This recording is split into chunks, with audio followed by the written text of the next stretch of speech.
It seems like our propaganda has worked too much Yeah, at yeah, some point, because propaganda is not always lies. Propaganda is revealing or representing information in the way that is needed, and we try yeah, too hard, I guess. And it's not only people from other countries who fall on this propaganda. It's our citizens too, who yeah, doesn't percept enemy as a serious enemy. yeah. Funny orcs. Чмобики. Yeah, yeah. Balakun, a bridge to Ukraine. Join the conversation at balakun.org. Балакун – міст в Україну. Приєднуйтесь до наших розмов на www.balakun.org. Please subscribe. Guys, maybe let's start with the introduction, I guess. So, Dead Cake, welcome. Hello, I'm Ukrainian. I live in Ukraine in the city Kropyvnytskyi. It's in the central part of Ukraine. And I'm one of the students in Balakun project. We befriended before the Balakun started. But I'm really glad to see how the project is going, and it becomes bigger and bigger, and the more people are joining. And it really amazes me how many people are trying to help, like in this way too. So yeah, I'm glad I'm still in the Balakun. And today I want to share some thoughts about learning too, but not English. I've discovering Crimean Tatar culture, so little by little, step by step, and I want to share my experience. Why is this topic important to you, and where did you first start learning about it? I think I can start with a big, great thank you to one person because my attention to this culture started not long ago, and unfortunately, but I'm following in Twitter the person who's currently defending our country, and it was due to his stories about Crimean Tatars, and I've started to learn more. This topic, I think, is very important because you see Crimean Tatars, our indigenous people of Ukraine, and they all need our support in this, I think, especially now when we have this genocidal war and we see how Russians are trying to destroy everything, like any Ukrainian culture and Ukrainian language too. And here's the thing, for example, for language, Crimean Tatar language is now, as UNESCO saying, is seriously endangered. So, and for now, Crimea is occupied like for 10 years. And we do know and we do understand that Russians will do everything to shut down this culture as much as they could. So about language, it's really a great thing that for now there are more and more content about Crimean Tatar language and culture, and you can see it everywhere, like in social networks, YouTube channels. There are events, mostly offline, but still many online. And the miracle of social networks is that you meet new people and you can learn from them too.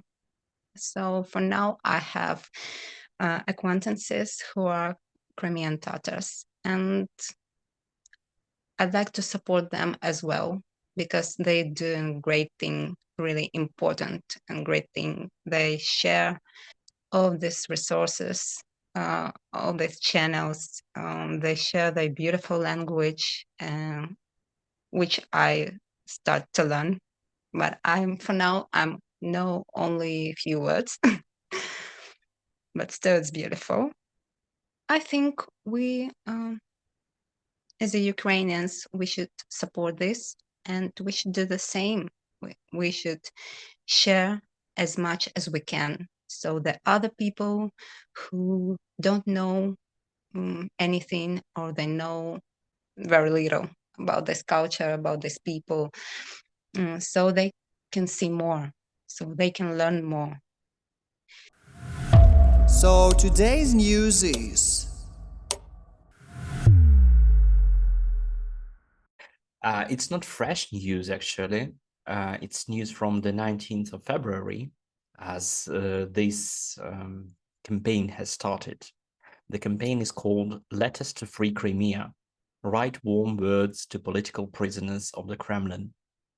From February 19th to May 19th, 2024, the Letters to Free Crimea initiative will continue in Ukraine and abroad. The campaign encourages Ukrainians and residents of other countries to send letters to support to Crimean political prisoners illegally detained by Russia. For the February 19, 2024, Russia holds 208 Crimean political prisoners. 125 of them are Crimean Tatars. Which source is it? Who's saying that number? There is, I guess, there is a rather tight connection between the community of Crimean Tatars in Crimea and in Ukraine, those who are in Ukraine. Yeah, and there is a human rights organization called Crimea SOS that monitors all the repressions and imprisonments in Crimea. They operate since 2014. And actually, there are some movements, if we can call them secret movements, in the territory of Crimea, which are, I believe, sent much information. And the numbers we get, we have, for example, in Twitter, we have account which is called Represent of President in Crimea. I think in English it would be like this. I was preparing to talk about it also. Mission of the President of Ukraine in the Autonomic Republic of Crimea. Oh, okay. Thank you. I think we should add the link to this too. Yeah, definitely. It calls in English Crimea platform. Mm-hmm. It's in Twitter too, and it has like website with other social networks, even YouTube.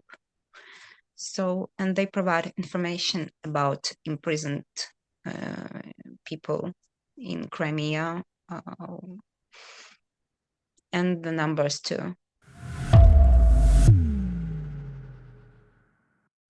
One of the things we learned from another episode was that a lot of the information and history is not available to Crimean Tatars in Crimea or outside because it's in archives in Moscow.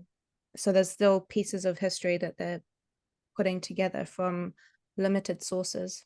Moscow archives consist a lot of evidences of their crimes. It's not only Crimean Tatars at most, because there are no other source for information than archives in Moscow, as the tragedy that happened in 1944 is covered with all the secrecy in Moscow. But there are also crimes against other nations of former Russian Empire and against Ukrainians too. We have also blind spots. Yeah, and they try to hide it as much. Mm-hmm. They trying their best to hide it. Yes. And what they can't destroy, they try to steal and make it look like it theirs. Why is Crimean Tatar language is endangered too? That's because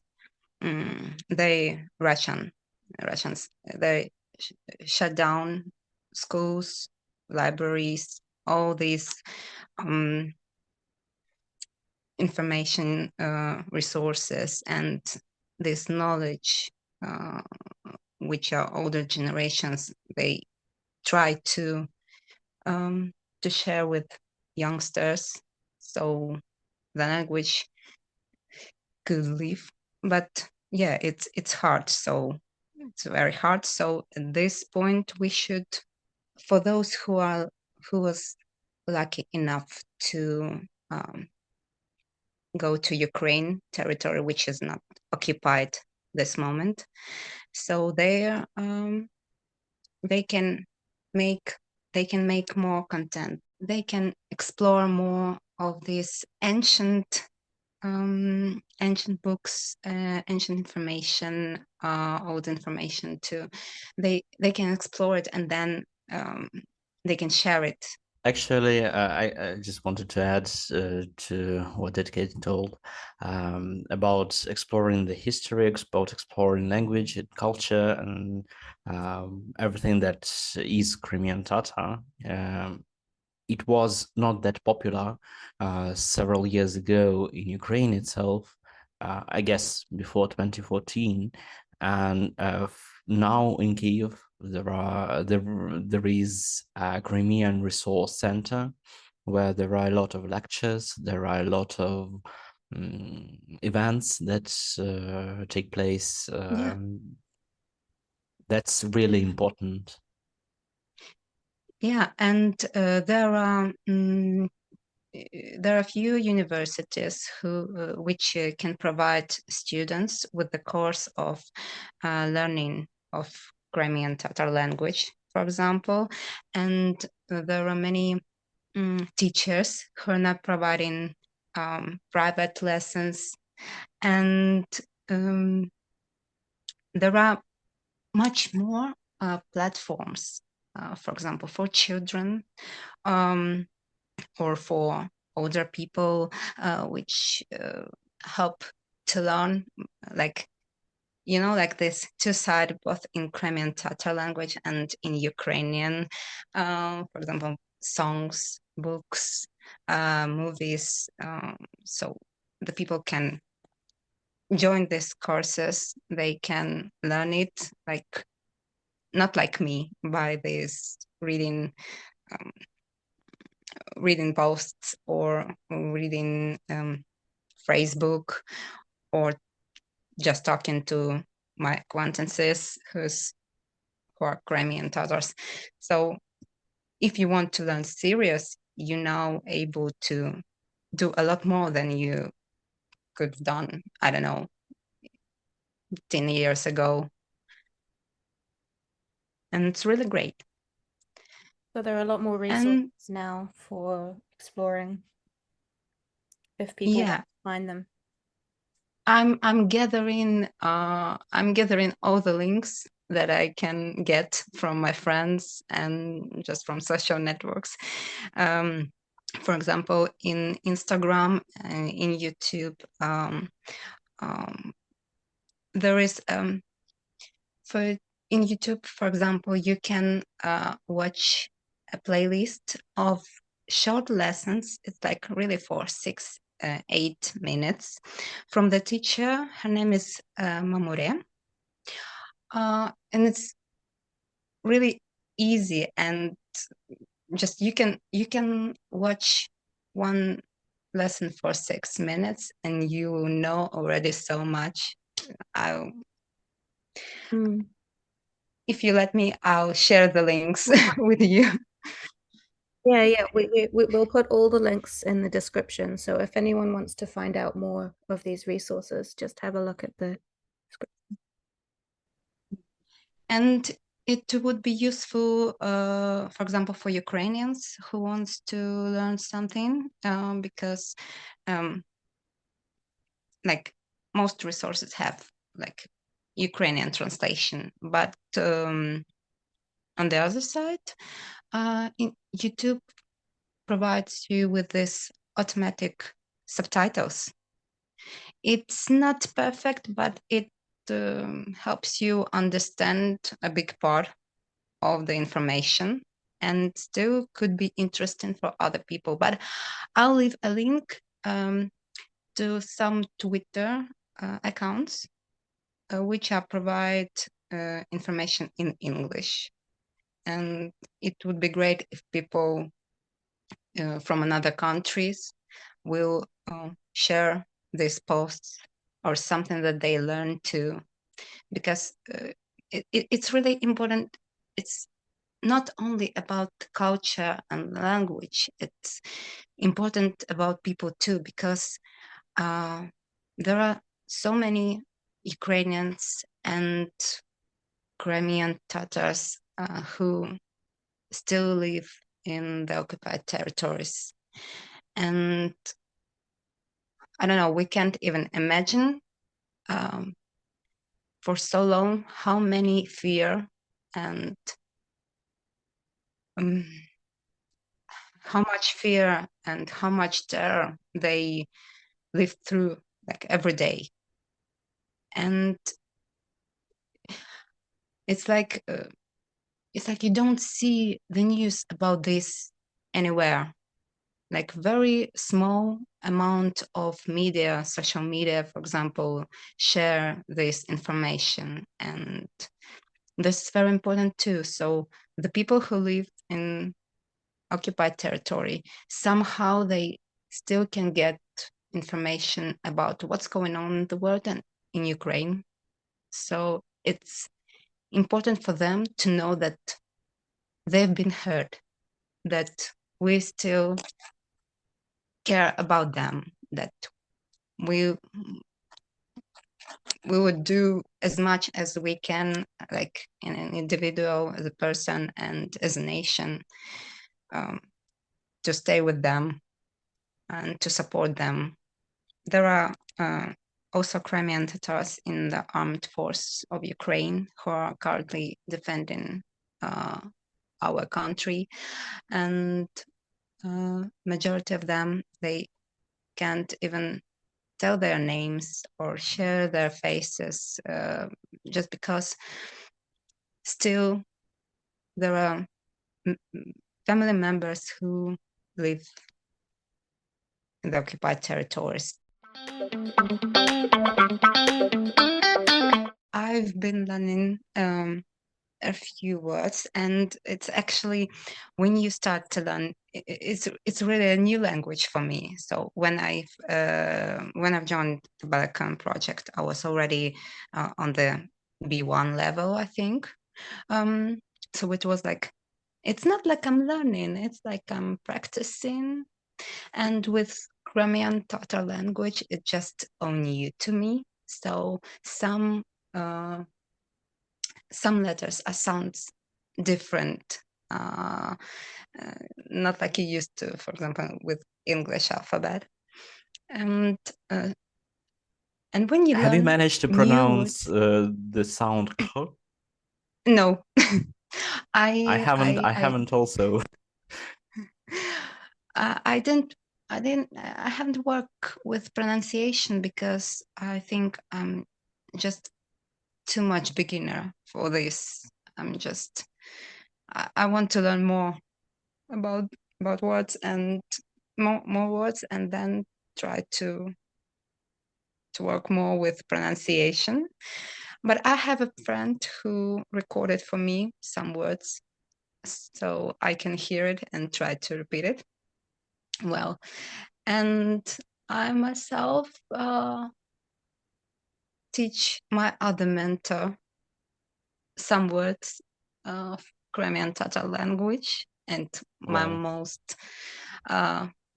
my most favorite word for now is mishik. You know, it's just so beautiful. What does it mean? And it means cat. And another word is my pronunciation is bad, but still, Denise. It means sea. Mm-hmm. And also, I like the word, which sounds similar to Ukrainian word. And Vitaly, you will guess what is it? Lelek. Laleka. Yes, yes. And what does that mean? A It's a stork. bird. A stork. Oh, yes. Try to pronounce this. By the way, another word in Crimean Tatar, which I like, is Shamsiya, and it means parasolka. Could you put it in the chat, please? Parasolka, parasolka, sol. Can you say it again? Parasolika. Parasolka. Parasolka, parasolka. Solika. Parasolika. Parasolka. Yes. Yep. And the sentence. На вулиці дощ, не забудь парасольку. There's a rain outside, don't forget your umbrella. One more time. На вулиці дощ, не забудь парасольку. На вулиці дощ. Угу. Не забудь. Не забудь парасольки. Парасольку. Угу. Парас- And the whole sentence. На вулиці дощ. Не забудь парасольки. Парасольку. Парасольку. That's yours. Electroencephalographista.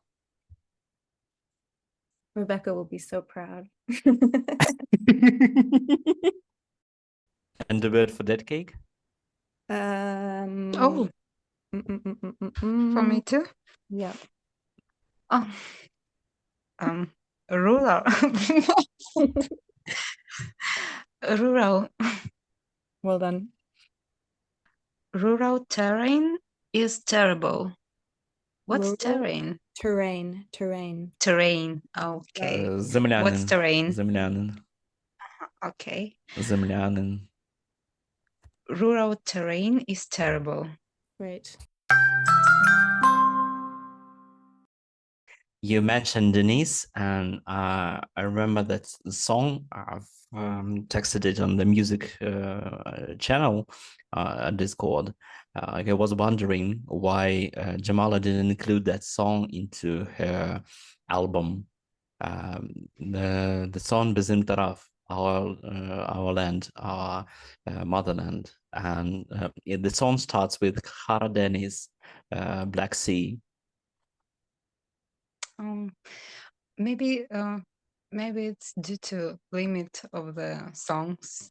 I hope she will record more albums because she has beautiful voice, and I don't know how to say it. When you listen to this album, you can feel, I don't know, feel her love to her own language.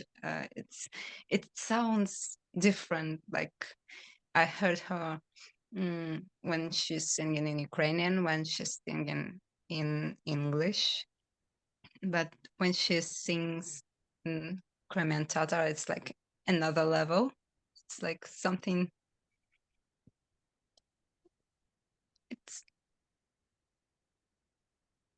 That's her mother tongue. Yes, In the yes. first place. Yes. When I listen to this album, I've listened to it many times. On during listening some songs or listening some songs, I just feel the wind, the salty wind on the western part of Crimea, on the steppe, in the steppe. And in some songs, you just can hear and imagine and just visualize horses that are rushing through the mountains. Yes, yes.